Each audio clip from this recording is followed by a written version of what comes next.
Bonjour à tous, Mishnah Dalet du 5e Perek, Perek. La 4e Mishnah, nous avons dans le Pasuk une halakha, une loi.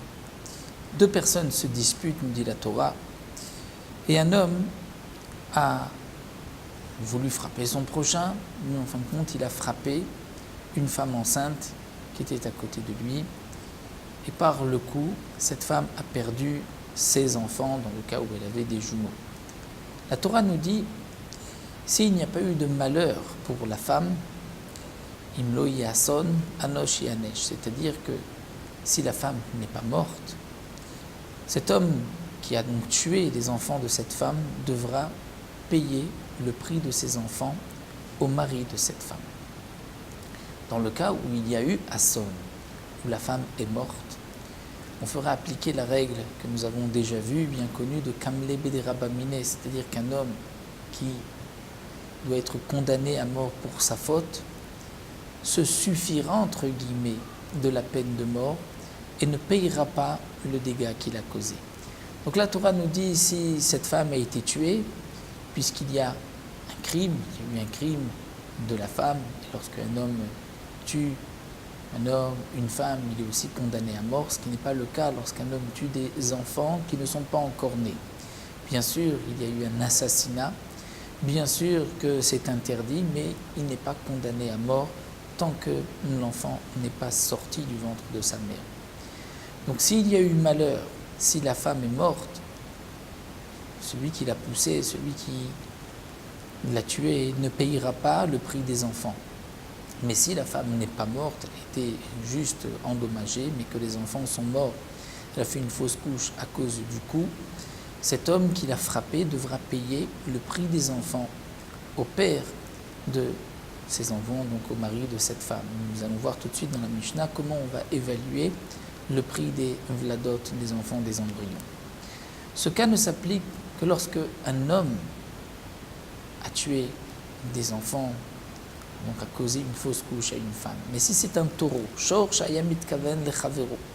un taureau qui pensait frapper un autre taureau, et en fin de compte, il a frappé une femme.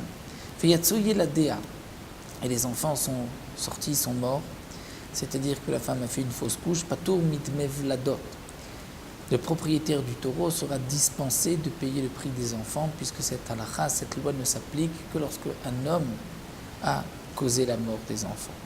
Ve'adam, alors qu'un homme, shayam mitkaven lachavero, un homme qui pensait frapper son prochain, veika et taïcha, il a frappé une femme, yatsu yiladea, il a perdu ses enfants, mais shalem dme vladot, il devra payer le prix des enfants au mari de cette femme. Ketzad me shalem dme vladot, comment va-t-on évaluer, comment va-t-il payer le prix des enfants?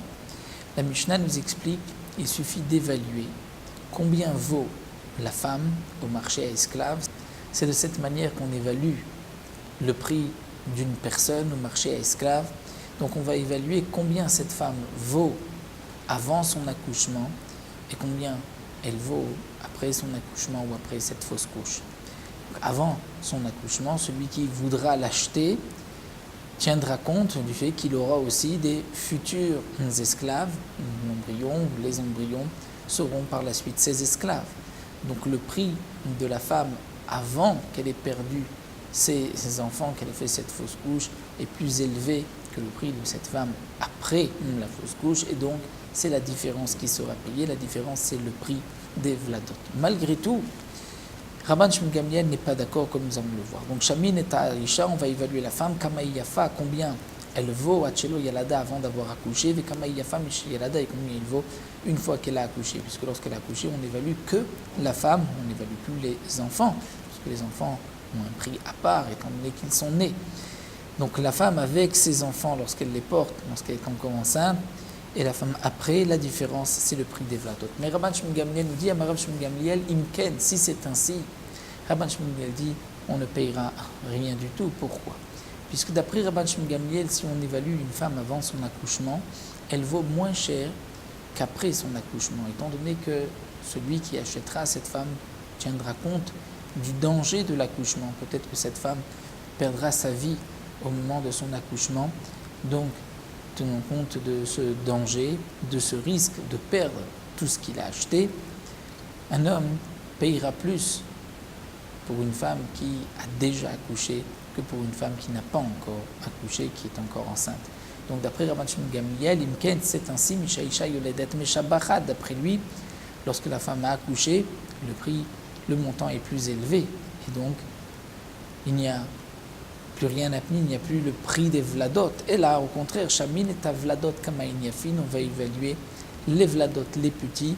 On va faire une évaluation à part des enfants uniquement. Combien on pourrait les vendre au marché à esclaves. Et c'est le prix noten la baal qui sera donné au mari de cette femme. Vimen la baal, si cette femme n'a pas de mari, le mari est décédé, noten le yorshav, on donnera aux héritiers du mari et non pas à la femme. C'est une halakha que les enfants, les vladot, avant la naissance, sont entre guillemets la propriété du mari. Et c'est donc pour cela que l'argent sera remis ou au mari, ou, le cas échéant, à ses héritiers. Dans le cas Haïta Shifra Venishtachera, que cette femme était une servante, Venishtachera, elle a été libérée, au Guilloret, ou une convertie. Et donc dans ce cas-là, si elle n'a pas eu encore d'enfant, et si son mari, comme nous explique le Barthénora, était aussi un converti, et comme nous l'avons vu, un converti, s'il n'a pas laissé d'enfant, n'a pas d'héritier, puisque celui qui se convertit est considéré katan chenolat, comme un enfant qui vient de naître. Donc dans ce cas-là, patour, cet homme qui a frappé et cette femme sera dispensé des vladot puisqu'il n'a pas à qui donner. Le prix des vladot des enfants ne revient pas à la femme comme nous l'avons vu, elle revient à son mari. Si le mari était aussi un converti ou un esclave libéré, qui a aussi un statut de converti, et que le mari est mort, il n'y a donc plus d'héritier, dans ce cas-là, patour, cet homme-là est dispensé du paiement. Dans le cas où le converti ou l'esclave qui a été libéré aurait laissé des enfants, d'autres enfants, ce sont ces enfants qui sont ses héritiers et qui recevront le prix des vladot. Nous nous arrêtons ici à la fin de cette Mishnah, on poursuivra avec la Mishnah.